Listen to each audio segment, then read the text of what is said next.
Welcome to SalesATM tutorial. In this tutorial, we will learn how to enter expense and also update an already entered expense. To enter an expense, you need to click on the top menu Accounting, Expenses, Payment and Update. This page serves two purposes. One is to enter new expense, and the other purpose is to update an already entered expense. Let's begin with going through how to enter new expense. To enter new expense, you need to click on New Expenses and then you select the date. You can backdate the entry, but in this tutorial, we will take today, 15th. And then the next step is to select the expense that you are entering.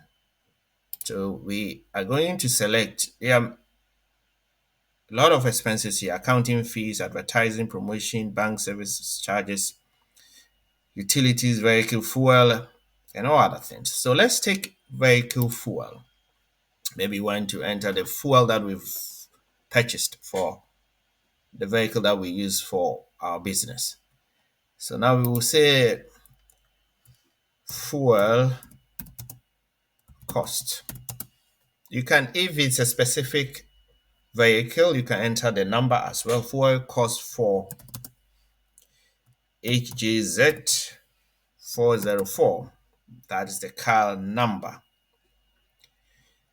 Then you select the branch that this expense is related to. Here we have one branch in this demo or this account, so it's automatically picked, and also paid by, who is paying this expense. Here we have only one user, so it's already picked. Then we choose payment type. Is it cash, mobile money, company petty cash, or bank? If you choose cash, you need to select the actual account, the cash account, and then you will see the balance so that it will give you an idea whether you can pay that expense from that account.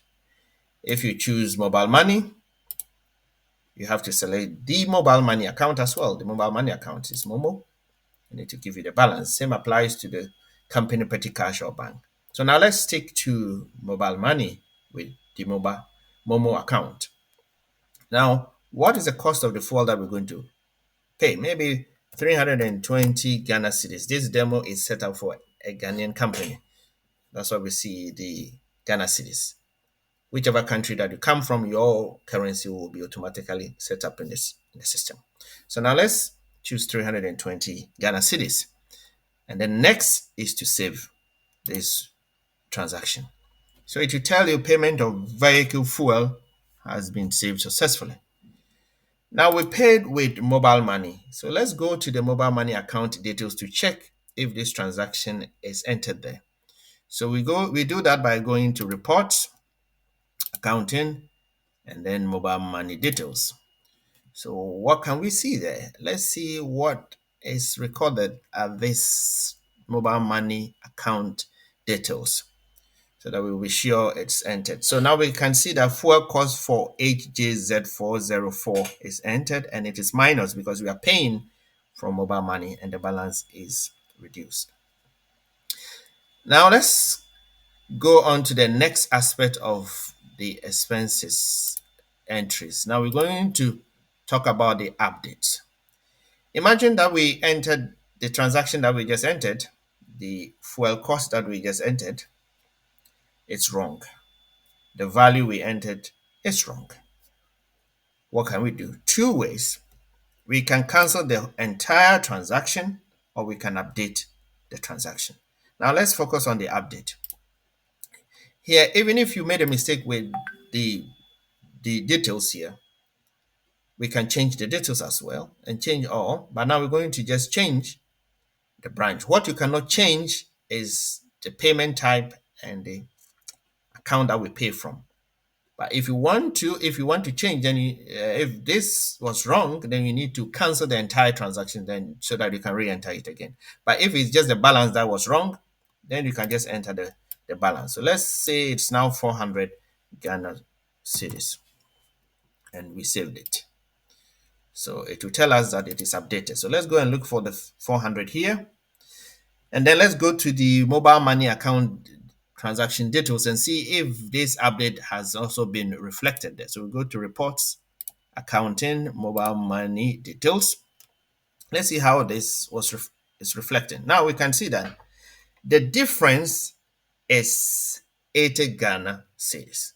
So what we can see in this account is that 80 Ghana has been paid on top of what we paid. So fuel cost for HJZ404 an update.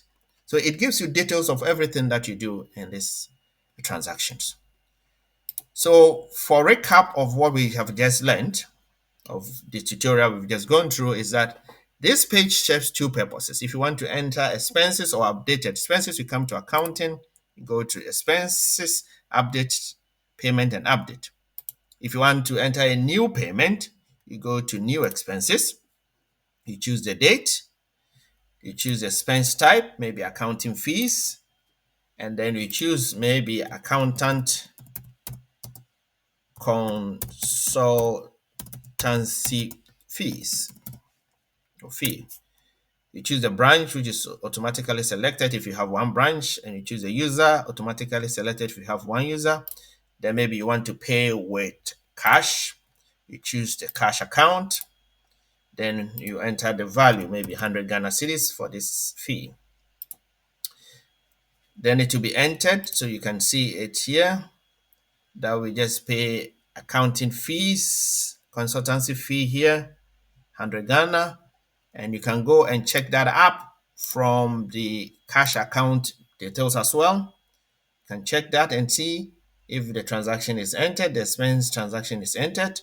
We can see that accounting consultancy fee is entered, 100 Ghana minus because we are paying out, change the balance.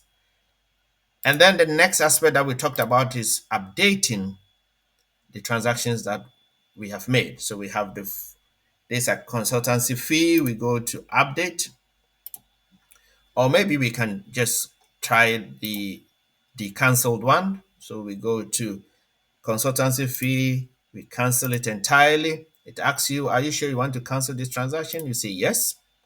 Then it tells you it's cancelled. So we cannot see it anywhere here. And let's check the accounts, the cash details, report, accounting, cash account details. What do we see? It's reversal. It have added the 100 back. So you can see that the balance is the same as the balance here. So this is how to enter expense and how to update expense in Sales ATM. Thanks for watching.